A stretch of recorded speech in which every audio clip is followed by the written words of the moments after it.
뉴스투데이입니다. 대선 전 대통령의 아들 문준용 씨의 공공기관 특혜 취업 의혹 녹취록이 조작된 것으로 확인되고 있습니다. 검찰에 긴급 체포된 국민의당 당원 이유미 씨가 지난 총선에서 여수갑 예비후보로 나섰던 것으로 알려져 지역 정가가 술렁이고 있습니다. 박민주 기자입니다. 박주선 국민의당 비상대책위원장이 대국민 사과와 함께 고개를 숙였습니다. 대선을 앞두고 당시 문재인 후보 아들 준용 씨의 특혜 취업 의혹 제보라며 공개한 녹음 파일이 조작된 것으로 확인됐다는 겁니다. 국민 여러분께 허위 사실을 공표하고 혼란을 드려서 공당으로서 막중한 책임감을 느끼고 정말 송구스럽게 생각을 하고 있습니다. 문제가 된 녹음 파일을 조작한 것으로 알려진 국민의당 당원 이유미 씨는 선거법상 허위사실 공표 혐의로 검찰에 긴급 체포됐습니다. 누구 지시받고 제보 조작하셨습니까? 이 씨는 지난 총선에서 여수 갑치구 예비후보로 나섰던 것으로 알려져 지역 정가도 술렁이고 있습니다. 국민의당 지도부가 과연 어디까지 알고 있었는지 검찰의 수사 결과에 따라 충격파는 더욱 클 것이라는 예측도 나오고 있습니다. 앞서 더불어민주당은 검찰 수사를 앞두고 꼬리 자리기식 사과라며 철저한 배후 수사를 촉구했습니다. 지난 대선에서 가장 뜨거운 쟁점의 하나였던 문준용 씨의 공공기업 특혜 취업 의혹. 한 달여 만에 녹음 파일이 조작된 것으로 드러나면서 지역 정가에서도 검찰의 수사와 국민의당 움직임에 촉각을 곤두세우고 있습니다. MBC 뉴스 박민주입니다. 지역 정치권은 일제히 비난 성명을 냈습니다. 또 시민단체는 당의 해체를 요구했는데요. 호남을 기반으로 하는 국민의당이 창당 이후 최대 위기에 빠졌습니다. 김철원 기자입니다. 제보 조작 파문을 일으킨 국민의당을 맹비난하는 지역 정치권과 시민단체의 성명이 줄을 이었습니다. 군사 독재 시절이나 나올 법한 정치 공작, 새정치가 공작 정치로 막을 내렸다며 당의 해체를 요구하기도 했습니다. 고립무원, 사면 초과에 빠진 국민의당은 제보 조작과 문준용 씨 특혜 채용 모두를 수사하는 특검을 역제안하며 정면 돌파에 나섰습니다. 검찰, 더 나아가 특검은 이번 사건을 한 점 의혹 없이 철저히 수사해서 국기문란 사범으로서 법정 최고형으로 다스려 주시기 바랍니다. 하지만 당내에서도 물타기라는 반발이 나오면서 이 같은 제안이 받아들여질 가능성은 낮아 보입니다. 국민의당은 오히려 그보다는 인사청문회와 추경예산 협상 과정에서 원내 캐스팅 보터로서의 힘이 크게 약해진 상황을 고민해야 할 처지입니다. 검찰 수사 결과 선거 공작의 윗선이 어디까지인지에 따라 1년 남은 지방선거에 영향을 미칠 수 있고 정계 개편 가능성도 조심스럽게 점쳐지고 있습니다. 국민의당의 호남 지지도가 이제 바닥권인데 이번 국민의당 전당대회에서는 이 문제가 강한 이슈가 되었습니다. 하지만 내년 지방선거에 어떤 영향을 미칠지에 대해서는 이게 내년 지방선거가 아직 1년이나 남은 상황이기 때문에 섣불리 예단하기는 어렵습니다. 대선 이후 지지율 급락으로 절치부심 중인 국민의당이 조작 파문으로 도덕성에까지 치명상을 입으면서 전국이 안개 속으로 빠져들고 있습니다. MBC 뉴스 김철원입니다. 광양시가 최근 특혜 의혹이 제기된 마동유원지 음악분수대 설치공사 선정과 관련해 공정하고 투명하게 진행되고 있다고 밝혔습니다. 광양시는 지난 3월부터 음악분수대 설치 실시 설계를 지방자치단체 입찰 시 낙찰자 결정 기준에 근거한 협상에 의한 계약 체결 방식을 결정하고 투명한 선정 작업에 나서고 있다고 설명했습니다. 공사업체 입찰 참여 공고기간도 너무 짧아 제안 서류 작성 등의 어려움이 많다는 의견에 따라 1차 연장에 이어 오는 8월까지 재연장해 공정한 입찰 기회를 부여하고 있다고 덧붙였습니다. 최근 전국적으로 섬에 대한 관심이 높아지고 있습니다. 이런 가운데 전국 450개의 섬을 방문한 섬 전문가가 이를 13권의 책으로 출간해 화제가 되고 있습니다. 최소리 기자입니다. 전남 완도군 노화도가 고향인 이재현 연구원. 대도시에서 힘겨운 젊은 시절을 보내며 파란만장한 삶을 살다 여수 백야도에서 선교 활동을 이어가던 중 섬의 매력에 빠지게 됩니다. 이후 25년 동안 섬 탐사에만 매진해 전국의 섬 447곳을 3번씩이나 찾아다니며 기록한 책 한국의 섬을 출간했습니다.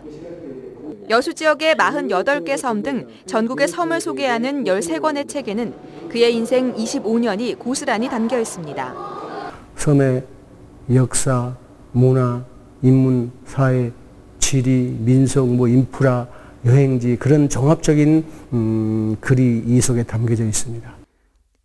이 씨는 섬을 돌아다니며 열악한 현실을 보고 섬 주민들의 복지를 위해 힘쓰겠다고 다짐했습니다. 그래서 그는 무엇보다 임채욱 교수와 함께 지난 5년간 진행했던 섬 복지 프로젝트에 여전히 관심이 많습니다. 이 프로젝트를 다시 추진해 섬 지역의 복지 향상과 균형 발전을 이루는 게 그의 또 다른 바람입니다. 이재원 연구원이 섬 복지에 대해서 저한테 어떻게 보면 큰 에너지를 주고 저도 그런 꿈을 가지고 있었는데 손뼉을 같이 마주칠 수 있을 것 같아서 너무 좋습니다. 또 문 대통령의 공약이기도 한 연안 여객선 공영제가 이번 정권 임기 내에 꼭 실현되기를 바라고 있습니다. 뱃삭이 시외버스 4배, 5배가 비싸요. 그러니까 도저히 섬에 들어갈 수가 없죠. 그래서 누구든지 빠르고 쉽고 안전하게 여행할 수 있는 이제는 섬 관련 어플을 만들어 섬 문화 콘텐츠를 국민 모두에게 제공하고 싶다는 이재현 연구원. 섬을 사랑하는 그의 열정은 고희를 바라보는 나이에도 계속되고 있습니다. MBC 뉴스 최소리입니다. 버려진 철로터널이 매실와인을 내세운 와인 동굴로 새롭게 조성됩니다. 광양시에 따르면 민간업체인 나르샤 관광개발 측이 모두 60억 원을 들여 광양읍 용강리 석정 1터널 내부 공사에 들어가 카페테리아와 와인 시음장, 터널벽에 영상을 투시하는 미디어 파사드를 갖춘 와인 동굴을 다음 달 7일 새롭게 개장합니다. 광양시는 매실와인을 판매하는 와인 동굴이 완공되면 지역에 관광 자원이 부족한 상황에서 새로운 관광 콘텐츠로 인기가 높을 것으로 기대하고 있습니다. 고흥의 주요 관광지를 둘러볼 수 있는 기차 할인 상품이 판매돼 관광객 유입 효과가 기대됩니다. 고흥군과 철도공사는 기차 노선이 없어 불편함을 겪어왔던 관광객들을 위해 고흥 시티투어와 연계한 KTX 할인 상품을 운영하기로 하고 2인 이상 왕복 승차권 구매자들에게 50% 할인 혜택을 제공한다고 밝혔습니다. 이번 상품은 매주 2회 순천역을 출발해 녹동항과 소록도 등 주요 명소를 경유하게 되며 관광객 편의 증진에 도움이 될 것으로 기대됩니다.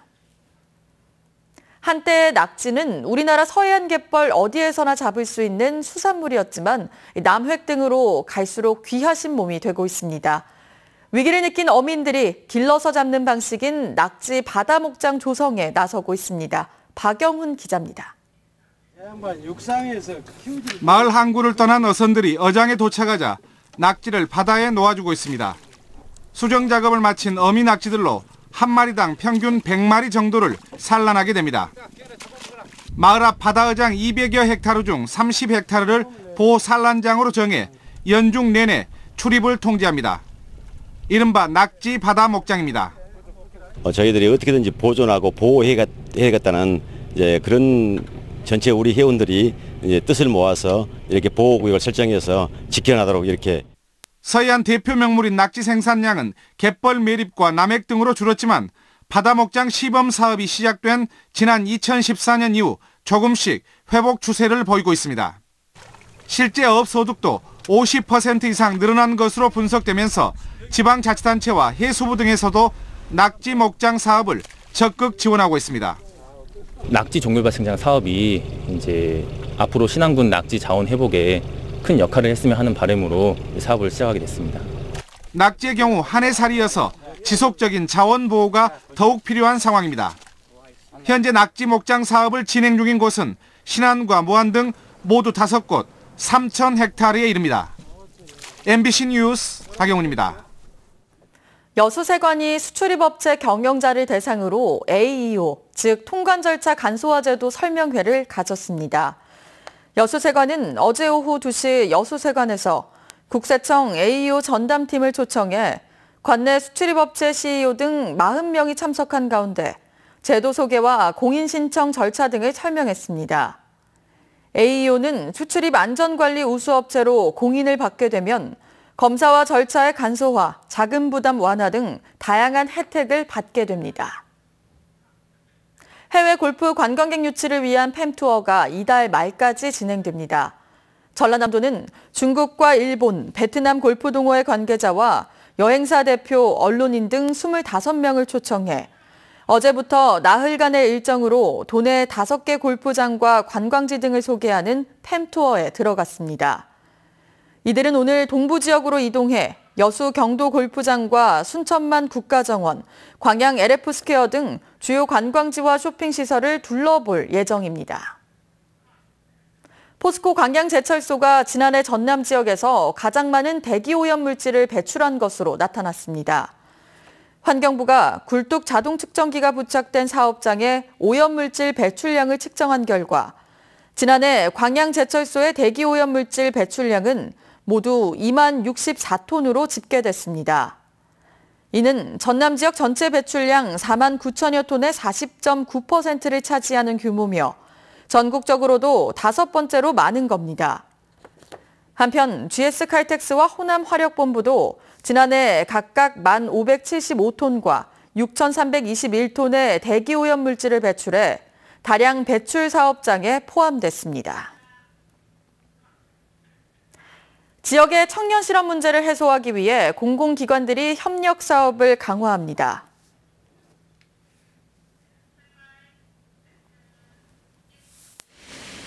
네, 오늘 출근길 습한 기온이 가득하고요. 중부 내륙 곳곳으로는 소나기가 오는 곳이 있습니다. 네, 오늘도 낮부터 저녁 사이 언제든 갑작스럽게 소나기가 쏟아질 수 있으니까요. 휴대용 우산을 항상 챙겨 다니시는 게 좋겠습니다. 예상되는 비양은 수도권과 강원, 경북 북부 내륙에 최고 40mm, 그 밖에 충청과 호남, 경남 내륙에 5에서 20, 강원 동해안에 5mm 안팎이고요. 이 비가 오는 동안 천둥 번개가 치기도 하겠습니다. 내일부터는 장마 전선이 본격적으로 북상하겠습니다. 제주도는 오후부터, 전남 해안은 밤부터 영향을 받겠고요. 금요일과 토요일에는 충남 남부와 남부지방에, 일요일에는 중부지방에서도 장맛비가 오겠습니다. 출근길 자세한 현재 기온 보시면요. 서울 22.7도, 대전과 전주도 21도 선을 보이고 있습니다. 한낮에는 서울 29도, 광주와 대구가 31도까지 오르겠고요. 곳곳에 소나기가 지나면서 다소 후텁지근하게 느껴지겠습니다. 중부지방은 장맛비가 다음 주까지도 꽤 길게 이어질 걸로 보입니다. 장마 대비를 서두르시는 게 좋겠습니다. 날씨였습니다.